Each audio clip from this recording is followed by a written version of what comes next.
بخاری شریف میں ہے کہ جن صحابہ کی جیب میں کچھ نہیں تھا، مدینہ منورہ کی غلہ منڈی میں پلے داری کی، دن بھر بوریاں اپنی پشت پہ اٹھا کر شام کو جو مزدوری ملی تو اللہ کے راستے میں صدقہ کر کے خوش ہوئے۔ وہ لوگ جو سونا چاندی خزانہ کر لیتے ہیں اور اللہ کے راستے میں خرچ نہیں کرتے، تو یہی سونا چاندی گرم کر کے ان کی پشتوں کو داغا جائے گا قیامت کے دن۔ یہ ایک ریہرسل ہے سالانہ کہ انسان اپنے دل سے مال کی محبت نکالے۔ یہ مختلف عبادات کا مقصد یہی ہے۔ قربانی کا موقع ہوتا ہے تو جانور سے جو پیار ہے اس کو ذبح کر کے یہ بتایا جاتا ہے کہ اصل پیار اللہ کے ساتھ ہے، اللہ کے رسول صلی اللہ علیہ وسلم کے ساتھ ہے۔ اب ایک بندہ جس کے پاس مال ہے کہ وہ صاحب نصاب بن چکا ہے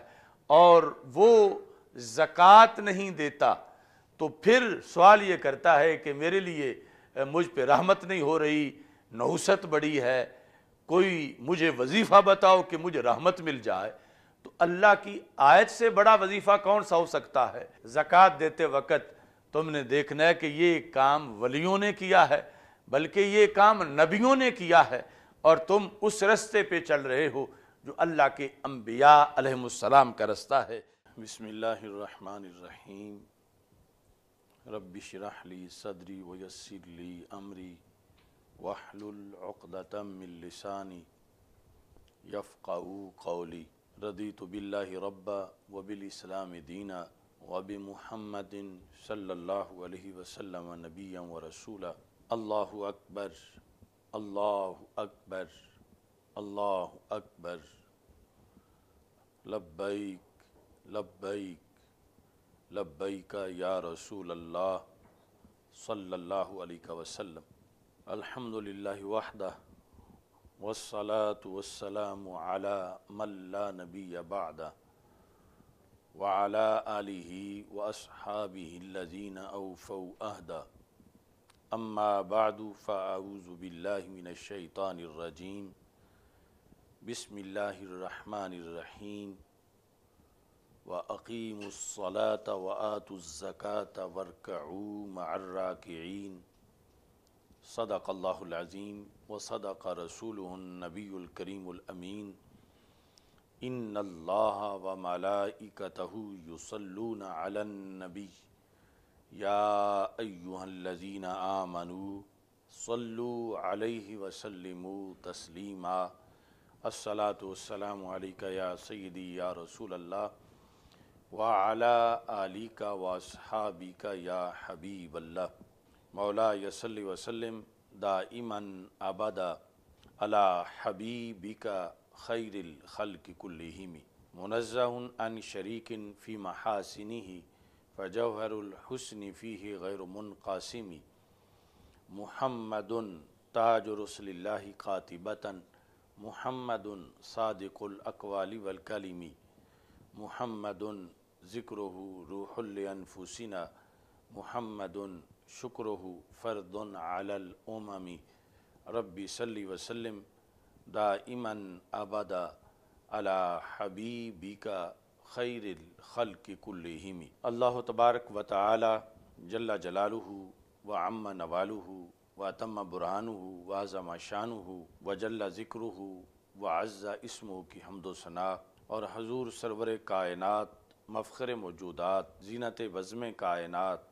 دستگیر جہاں، غم گسار زماں، سید سروراں، حامی بے کساں، قائد المرسلین، خاتم النبیین، احمد مجتبیٰ جناب محمد مصطفیٰ صلی اللہ علیہ وآلہ واصحابہ وبارک وسلم کے دربار گوہربار میں ہدیہ درود و سلام عرض کرنے کے بعد السلام علیکم ورحمۃ اللہ وبرکاتہ۔ رب ذوالجلال کے فضل اور توفیق سے جمعۃ المبارک کے موقع پر ہماری گفتگو کا آج موضوع ہے فریضہ زکوٰۃ۔ میری دعا ہے خالق کائنات جل جلالہ ہم سب کو قرآن و سنت کا فہم عطا فرمائے اور قرآن و سنت کے ابلاغ و تبلیغ اور اس پر عمل کی توفیق عطا فرمائے۔ قرآن مجید برہان رشید میں رب ذوالجلال کی طرف سے ہم پر جو فرائض لازم کیے گئے ہیں ان میں مال کی زکوٰۃ کی ادائیگی یہ بھی ایک اہم فریضہ ہے، اور قرآن مجید برہان رشید میں جا بجا اس کا تذکرہ موجود ہے۔ قرآن مجید برہان رشید میں لفظ زکوٰۃ صرف جو شرعی زکوٰۃ ہے اسی میں ہی اس کا استعمال نہیں ہوا، بلکہ اس کے علاوہ بھی 9 معانی کے اندر لفظ زکوٰۃ استعمال ہوا ہے، اور مجموعی طور پر قرآن مجید برہان رشید میں 10 معانی میں لفظ زکوٰۃ استعمال ہوا، اور ہر معنی کے لحاظ سے کئی آیات ہیں، اور پھر جو سب سے زیادہ استعمال ہوا تو وہ زکوٰۃ کا جو شرعی مفہوم ہے اس کے اندر لفظ زکوٰۃ کو استعمال کیا گیا۔ سب سے پہلا معنی اقرب الی المصلحت، مصلحت کے قریب جو چیز ہو اس کو بھی زکوٰۃ کے ساتھ تعبیر کیا گیا، جس طرح سورہ نور کے اندر خالق کائنات جل جلالہ نے ارشاد فرمایا ہوا ازکیٰ لکم، یہ چیز تمہارے لیے زیادہ زکوٰۃ والی ہے۔ سورہ نور کے اس مقام پر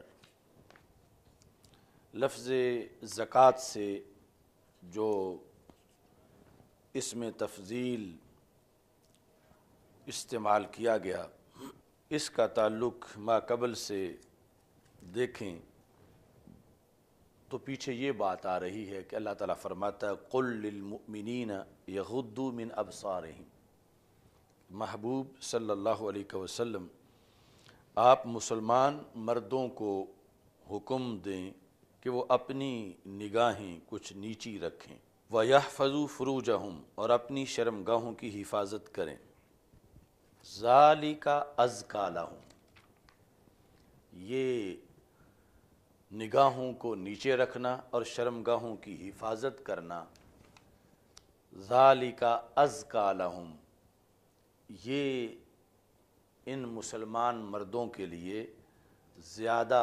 زکوٰۃ والا عمل ہے۔ زکوٰۃ جو ہے وہ مصلحت کے قریب ترین یعنی ستھرا ہونے کے لحاظ سے استعمال کیا گیا کہ یہ اگر تم نگاہیں جھکا کے رکھو گے اور شرمگاہ کی حفاظت کرو گے تو اس کی وجہ سے تم ستھرے رہو گے، تمہارا بدن جو ہے وہ ازکیٰ ہوگا اور تمہیں صالحیت کا درجہ حاصل ہوگا۔ قرآن مجید برہان رشید میں دوسرے مقام پر زکوٰۃ کا لفظ حلال کے معنی میں بھی استعمال ہوا، یعنی وہ لفظ حلال جو حرام کے مقابلے میں ہے، تو حلال چیز کو زکوٰۃ یعنی ازکیٰ کے ساتھ تعبیر کیا گیا، جس طرح کہ قرآن مجید برہان رشید میں سورہ کہف کے اندر یہ موجود ہے، رب ذوالجلال کا فرمان ہے ایھا ازکیٰ طعاما۔ سورہ کہف کے اندر جب اصحاب کہف کا تذکرہ کیا گیا تو اس کے اندر خالق کائنات جل جلالہ نے ان کا ذکر کرتے ہوئے یہ ارشاد فرمایا فَلْيَنْظُرْ أَيُّهَا أَزْكَىٰ طَعَامًا۔ کہف کی آیت نمبر 19 میں اس چیز کا ذکر ہے، اور یہاں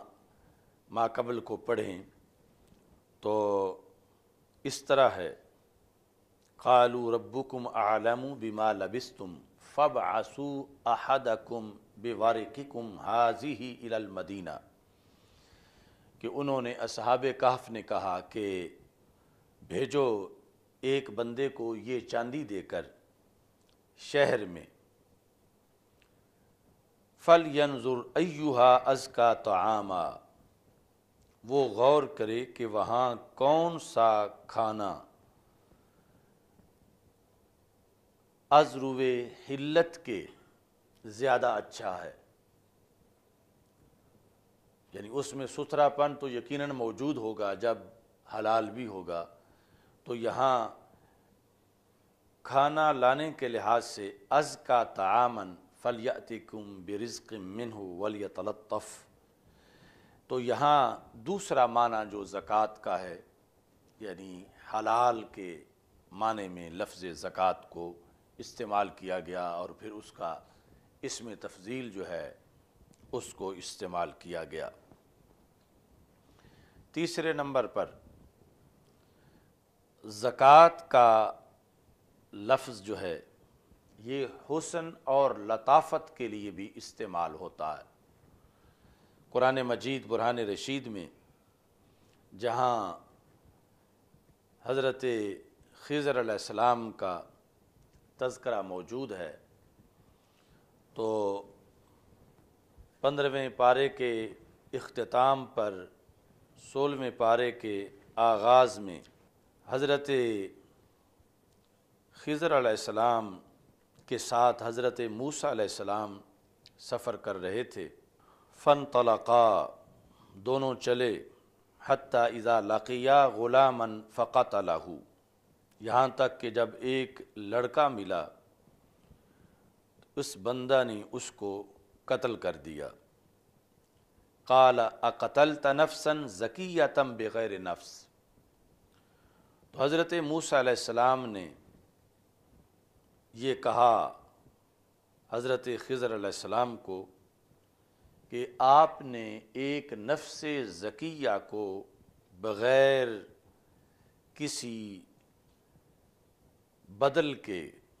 قتل کر دیا، یعنی ایسا نہیں ہے کہ انہوں نے کوئی قتل کیا ہو اور یہ قصاص میں تم نے اس کو قتل کیا ہو، تو تم نے ایک ستھری جان کو جو بے گناہ تھی اس کو تم نے قتل کیا۔ لقد جئت شیئا نکرا، اور بے شک تم نے بہت بری بات کی۔ تو یہاں پر جو الفاظ ہیں اقتلت نفسا زکیہ بغیر نفس، تو یہ لفظ زکیہ بھی زکوٰۃ سے بنا ہے، اور یہاں پر اس کا مطلب حسن اور لطافت والا، اگرچہ ستھرا ہونا پھر بھی اس میں ماخوذ ہے کہ ابھی وہ بچہ اس نے کوئی جرم نہیں کیا تھا، بالکل ستھری جان تھی، گناہوں سے وہ آلودہ نہیں تھا، اور اس کو تم نے قتل کیا۔ تو یہاں نفساً زکیہ کے اندر جو زکوٰۃ کا تیسرا معنی ہے حسن اور لطافت، اس کا تذکرہ موجود ہے۔ قرآن مجید برہان رشید میں لفظ زکوٰۃ علاج کے معنی میں بھی استعمال ہوا،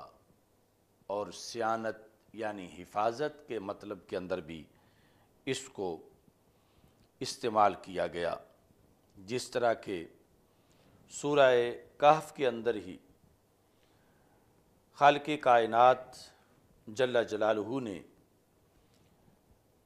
یہ ارشاد فرمایا، وَأَمَّا الْغُلَامُ، یہی بچہ جس کے قتل کا پہلے تذکرہ آیا تو پھر اس کی حکمت بیان کی گئی، وَأَمَّا الْغُلَامُ فَكَانَ أَبَوَاهُ